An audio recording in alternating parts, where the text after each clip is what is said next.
Now, this is a story about a young man that had dreams, wanted to follow those dreams.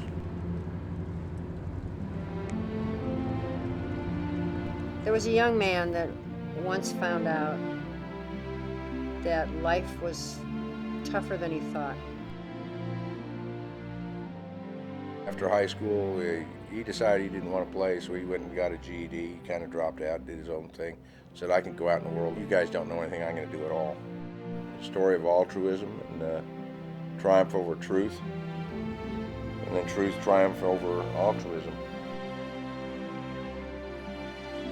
And he decided to make some changes in his life, and part of that was to join the Army. You know where you're going if you go into combat arms. You're going to go in harm's way, and that was a choice he made. He was 23. He was excited. He worked hard to get promoted before he went in the Army. Once in, he found out he liked it, he was good at it, he enjoyed it, and he came out taller, stronger, and prouder. Looking forward to being stationed in Korea. For me, the United States of America is the greatest country on earth. No other country gives you the opportunities that this does. He had gone home to do recruiting duty so that he could have some leave time with his family before getting shipped off.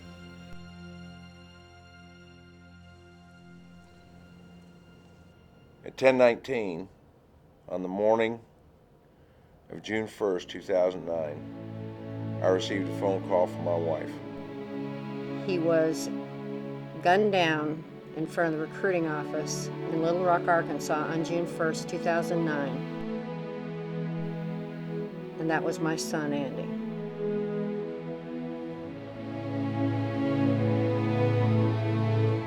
I am the father of Private William Andrew Long, an Army soldier who was gunned down by an Islamic jihadist in front of a Little Rock recruiter station in the heartland of America.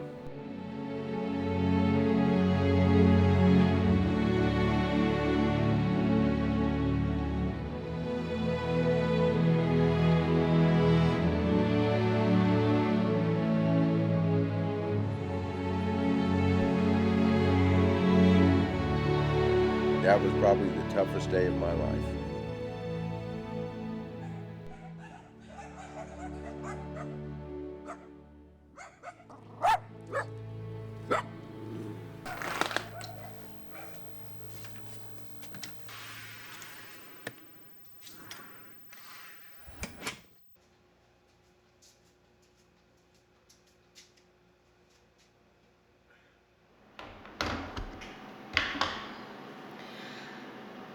We're going to put a grave blanket on my son's grave today.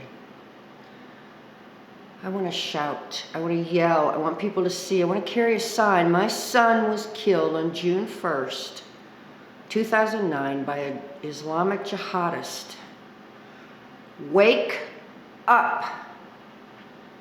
He was not randomly shot by some person who snapped. He was targeted because of the uniform he wore.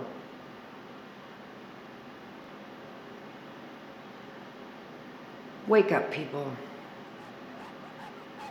Wake up.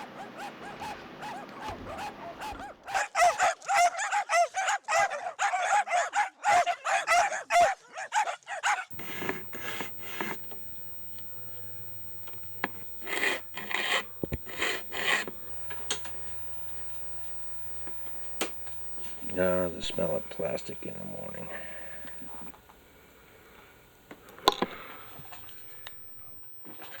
This is my room, kind of my refuge.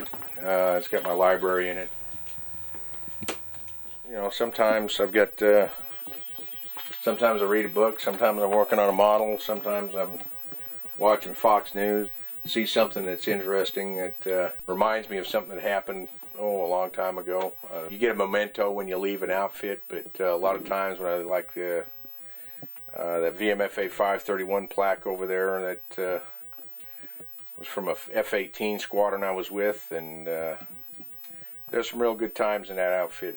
We did a lot of flight work. I mean, there were months that we did 700 flight hours a month with 12 airplanes on charge, and unlike the other squadrons, we would fly 10 of those airplanes every day, and we'd only have one down, so it was a lot of work. I love this country. My great-grandfather immigrated here because he felt it was better than England was during World War I. My grandfather, when he turned 21, joined the Army. My father served in the Army, World War II. He was a Silver Star winner. My father-in-law served in World War II. He was a Bronze Star winner. He was in the Army. My brother did 20 years in the Navy as a submariner. I did 27 in the Marine Corps. My wife did 4 in the Navy. One of the reasons I joined is I grew up overseas. I grew up in Afghanistan. Spent time in the Philippines as a kid. My father built canals over there. And I felt I owed the country something, some payback for what they gave me. And he figured he could do it, went into the infantry. I was very pleased that he'd made a choice to stand for his country. The guy who killed him didn't know Andy from anyone, but he was spotted for who he was because he wore the uniform of an American soldier. So he was killed because he was an American soldier, not because of any other value that he had as a person or whatever, but because of a symbol. That's what he was killed for. Just after 10 a.m. local time in Little Rock, Arkansas, our quiet Monday morning was shattered by shots from an assault rifle. When the shooting ended at this Army-Navy... I love my country. I know there are a lot of people out there who would talk about only the bad about our country, but we've got the best there is. It's just too bad that we don't recognize it and are misusing so much. I have a lot of anger right now over not calling terrorism what it is. 23-year-old Private William Long of Conway was killed. Police say the suspect, formerly known as Carlos Bledsoe, had lived in Little Rock just a few months and had recently converted to Islam.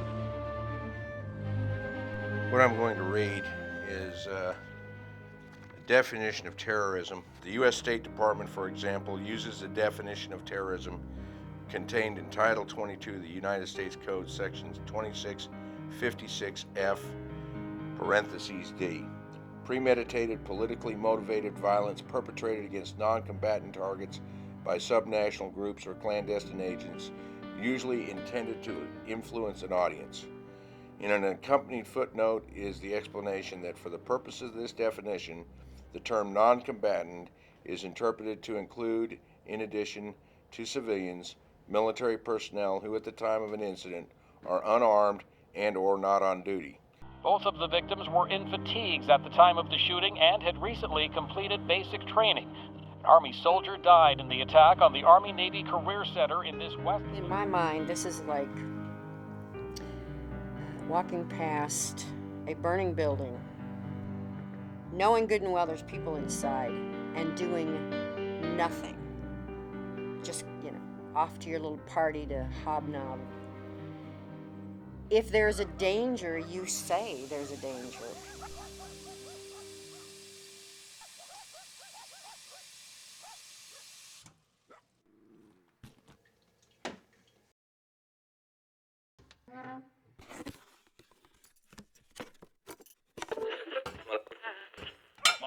Raised in Tennessee, is also now trying to link himself to Al-Qaeda of the Arabian Peninsula. In a 2-page handwritten note, Abdul-Hakim Muhammad tells the judge he wants to plead guilty to capital murder. In the letter, the 24-year-old says, "At the next hearing, I look forward to pleading guilty and a win."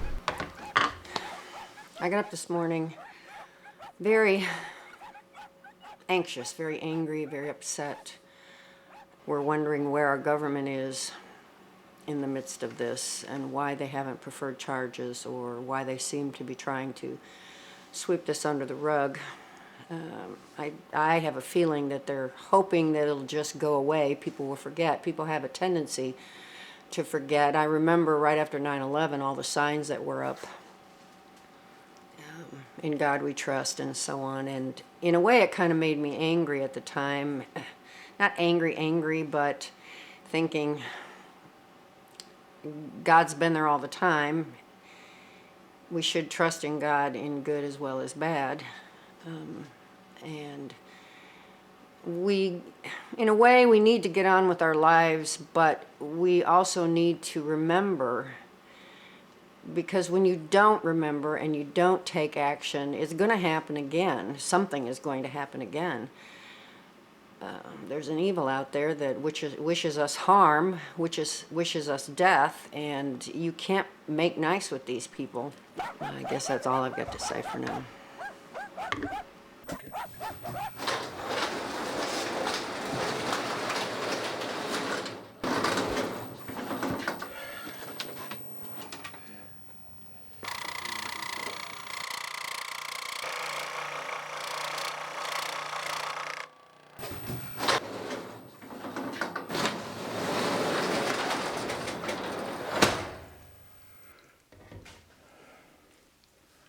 3 days ago, we went to court for a pre-trial hearing on Andy. And Abdul Hakim Muhammad, or Carlos Bledsoe, whatever his name is, this week. And it was really a rather emotional event. The only real peace that I've ever received in this whole thing is the support of my family and the support of my God. It's I've been able to pray. I get comfort from that. I don't expect God to bring Andy back. I don't think there's going to be a miraculous resurrection of him on this earth. But I know He has a plan. You never know what it is. It's not in your time, it's in His time. And I know there's got to be some good in it.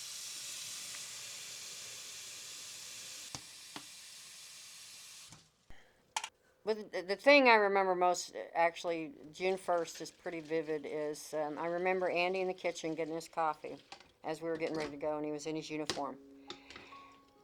And I was thinking how proud I was of how tall he stood.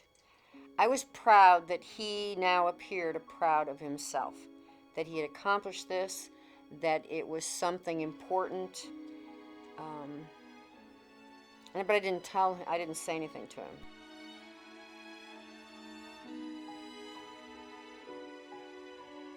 We went to the recruiters, and there were times where I would leave him there and go run errands.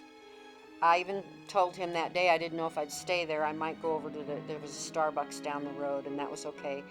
We didn't know how long he'd be. A lot of times they only kept him a couple of hours.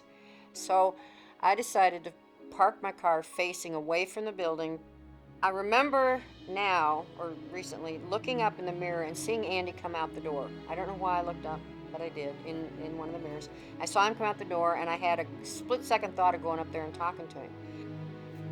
And within the next few minutes, I heard the shots. I ducked down, I looked around, and then I saw and I started getting out of the car, because the shots stopped. I got out of the car, I looked and saw the black truck. And all I could remember, a black truck, some arms out the window, and the tailgate down. And that's all I can remember about the truck. I remember at some point, seeing his foot move, so I knew he was alive. But then when they were doing CPR, it's like part of me knew there was big trouble. Dear Andy, let me start by telling you how proud we are of you and your choice to serve this country. The profession of arms is not easy. It's not 9 to 5. You won't often get a choice of when you want to do something or voice your opinions. You're on your way to Korea. You took an oath. I, William Andrew Long, swear to support and defend the Constitution of the United States against all enemies, foreign and domestic, and bear true faith and allegiance to the same. That means a lot. I'm telling you this because your job is to stand watch on the wall, separating us from those who would do us harm. Your days only end when you've done your duty. You have a lot of long days ahead of you. For those who fought for it, freedom has a flavor the protected will never know. I am proud of your progression from boy to man. It's been hard, but the end result is my hero. You and your brother serving are a joy to me. You are my son, my hero. I love you. Semper Fidelis, Dad.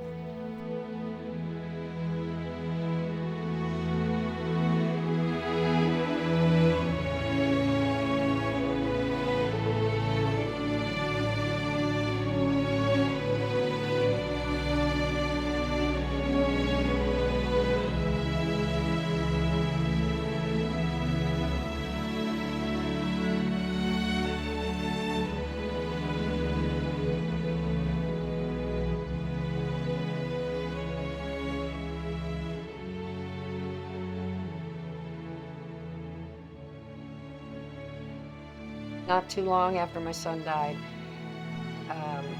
it's like a light bulb in my head went on, but it's like a voice that said, "Now's the time." And so I sat down and I wrote this letter to Dr. Youssef and sent, in a way it's a tithe to me, to reach the Muslim people, to bring them from the slavery into the light of who Christ is. And I felt Dr. Youssef had the best program for that.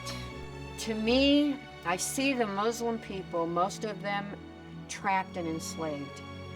This is a struggle between good and evil. That's what it really is. Our number one job is to reach the unsaved. How else are you going to fill the Great Commission? I am the mother of the young soldier, Private William Andrew Long, killed in Little Rock, Arkansas, in front of the recruiting station by an Islamic terrorist. I can think of no better way to honor God than to use part of the money left to us by our son to reach the unsaved Muslim people. Sincerely, Janet Long.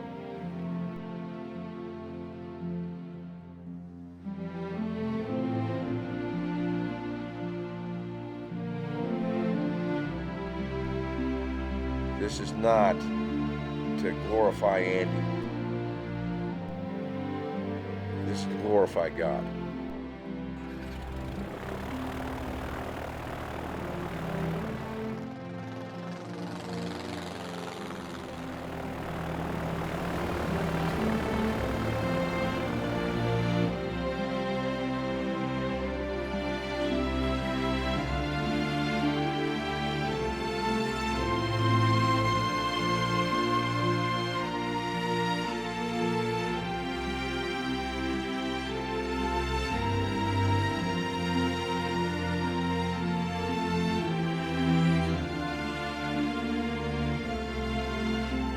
The problem is not our country. Honestly, the problem is not our government. The problem is the people in the churches who claim to be Christians. That's where it starts.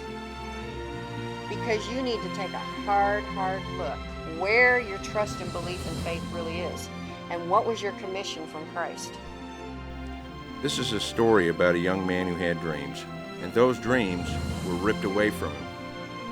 The fact is, the battlefield is now, here, on American soil. My question is, what are you going to do about it?